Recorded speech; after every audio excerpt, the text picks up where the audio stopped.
డబ్బు, అనారోగ్యం, ఉద్యోగం, వ్యాపారం, అప్పులతో బాధపడుతున్నారా? మీకోసమే లాంచ్ యువర్ ఫ్యూచర్ ప్రోగ్రామ్.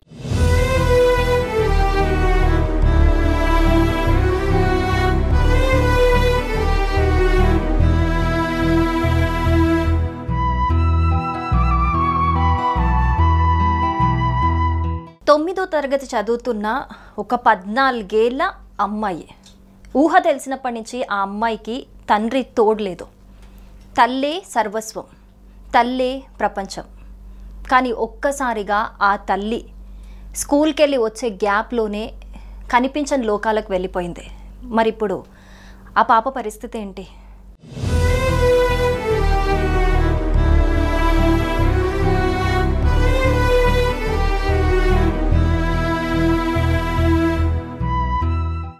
ఈ రోజుల్లో ఒక అమ్మాయికి తల్లిదండ్రులు అందరూ అయిన వాళ్ళు ఉన్నా కూడా ఎన్నో ఘోరాలు, అఘాయిత్యాలు మనం చూస్తున్నాం. మరి ఎవ్వరూ తోడులేని ఆ ఒంటరి ఆడపిల్ల జీవిత పరిస్థితి ఏంటి? సమాజంలో ఒంటరి ఆడపిల్ల పరిస్థితి ఎలా ఉంటుంది అనేది మనం ఊహించగలం.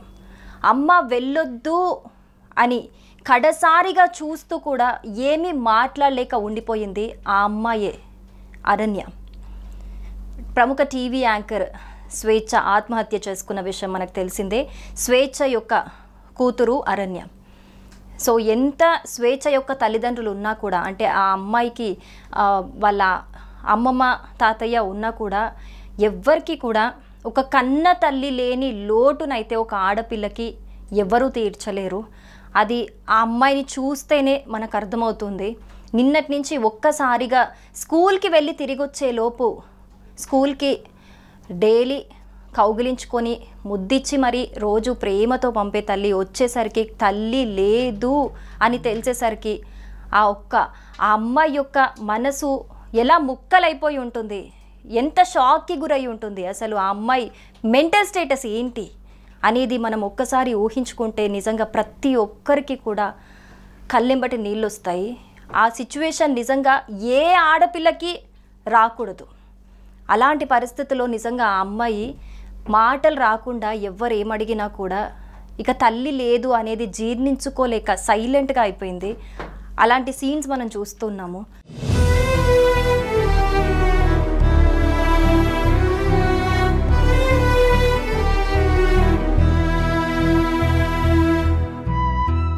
ఆ అమ్మాయి చూపులోనే అర్థమైపోతుంది, వెళ్ళొద్దమ్మా, నన్ను వదిలి, నన్ను ఒంటరి చేసి వెళ్ళొద్దమ్మా అంటూ చూస్తూ ఏమీ అనలేక, ఎవరికి తన బాధ చెప్పుకోలేక, ఏడవలేక, అంటే ఆ బాధలో, షాక్లో ఆ అమ్మాయికి కన్నీళ్ళు కూడా రావట్లేదు. అంటే చెప్తూ ఉంటారు కదా పెద్దవాళ్ళు, నిజంగా మనలో బాధ ఒక పరిధి దాటిపోతే కూడా మనకి ఇంకా కన్నీళ్ళు రావట. అంటే అంత పిచ్చి బాధ, అంత పిచ్చి షాక్లో ఉంటే మనకి ఇంకా కన్నీళ్ళు రావు, మౌనం ఒక్కటే మార్గం అని అంటారు కదా. సో అలాంటి స్టేట్ ఆఫ్ మైండ్లో ఆ పాప ఉంది. నిజంగా ఒక్కసారి అరణ్య గురించి ఆలోచిస్తే స్వేచ్ఛ నిజంగా పిచ్చి పని చేసిందే అని అందరూ అనుకుంటారు. ఎందుకంటే ఆల్రెడీ ఇప్పుడు ఒకడు చీట్ చేశాడు, తనని పెళ్లి చేసుకుంటానని చెప్పి సహజీవనం చేసి మోసం చేశాడు అనే ఒక బాధతోని తను ఇంత పిచ్చి నిర్ణయం తీసుకుంది. మరి ఒక తల్లి తోడు లేకపోతే ఆ చిన్నపిల్ల జీవితాంతం ఇలాంటివి ఎన్ని ఫేస్ చేయాల్సి వస్తుంది? ఆ అమ్మాయికి ఎవరు చెప్తారు ఇది కరెక్ట్, ఇది కాదు, వీడిని నమ్మాలి, వీడిని నమ్మొద్దు, జీవితంలో ఇది తప్పు, ఇది కాదు అని ఎవరు చెప్తారు ఆ అమ్మాయికి? ఎంత ఒక అమ్మమ్మ తాతయ్య ఉన్నా కూడా ఒక తల్లి లేని లోటును ఒక సన్మార్గంలో నడిపించేది తల్లి ఒక్కతే, ఒక ఆడపిల్లని. మరి ఆ అమ్మాయి జీవిత పరిస్థితి ఏంటి? నెక్స్ట్ ఆ అమ్మాయిని ఎవరు గైడ్ చేస్తారు? అసలు ఆ అమ్మాయికి ఎవరు లైఫ్ లాంగ్ తోడు? సో నిజంగా ఇదంతా ఆలోచిస్తుంటే కూడా స్వేచ్ఛ నిజంగా ఒక సీనియర్ జర్నలిస్ట్, ఒక 20 ఇయర్స్ మీడియాలో 20 ఇయర్స్ ఎక్స్పీరియన్స్ ఉన్న ఒక నిజంగా ధైర్యవంతురాలని చెప్పాలి. మా అందరికీ కూడా తను కొలీగ్, తను ఒక మోటివేటర్. యాక్చువల్గా తనకు పక్కన వాళ్ళకి ఎవరికైనా ప్రాబ్లం వచ్చింది అని అంటే, ఇలాంటి పిచ్చి నిర్ణయాలు తీసుకుంటున్నారు అని అంటే వాళ్ళని ఒక ఆడపిల్ల ఇలా ఉండాలి, దేనికి భయపడకూడదు, ఆడపిల్ల అంటే ఫైట్ చేయాలి, పిరికిదానిగా ఉండకూడదు అని చెప్పి మోటివేట్ చేసేది మా అందరినీ.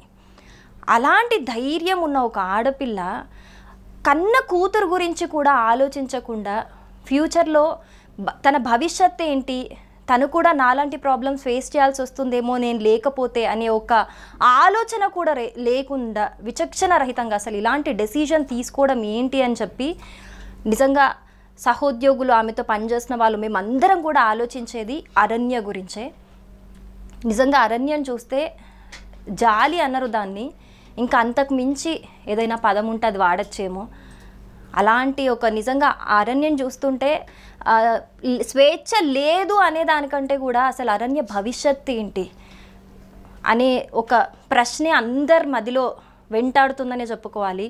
నిజంగా దేవుడు ఆ అమ్మాయికి ధైర్యాన్ని ఇచ్చి, తల్లి లేని లోటునైతే ఎవ్వరూ తీర్చలేరు, కానీ తల్లి లేకుండానే ఆ అమ్మాయి ఇంకా జీవితాంతం తన జీవితంతో తాను ఫైట్ చెయ్యాలి.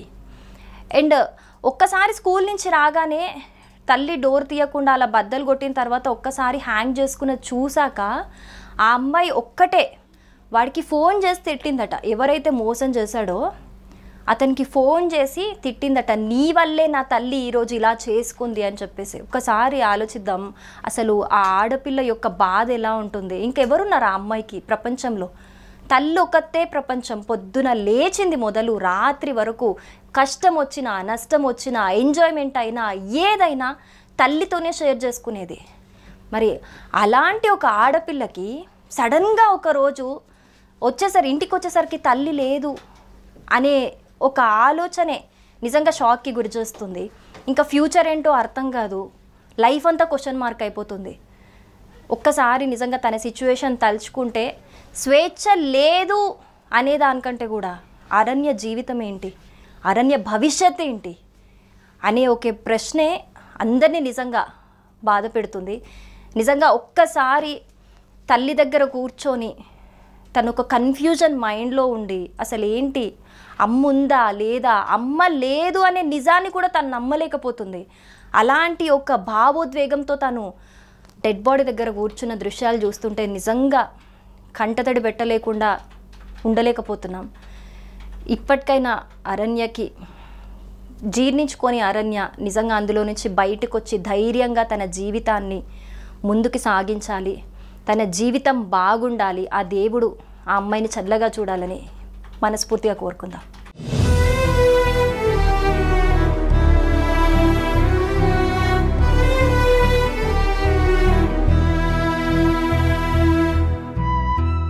సుమన్ టీవీలో మీ పర్సనల్ అండ్ బిజినెస్ ప్రమోషన్స్ కోసం కింది నెంబర్కి కాంటాక్ట్ చేయండి.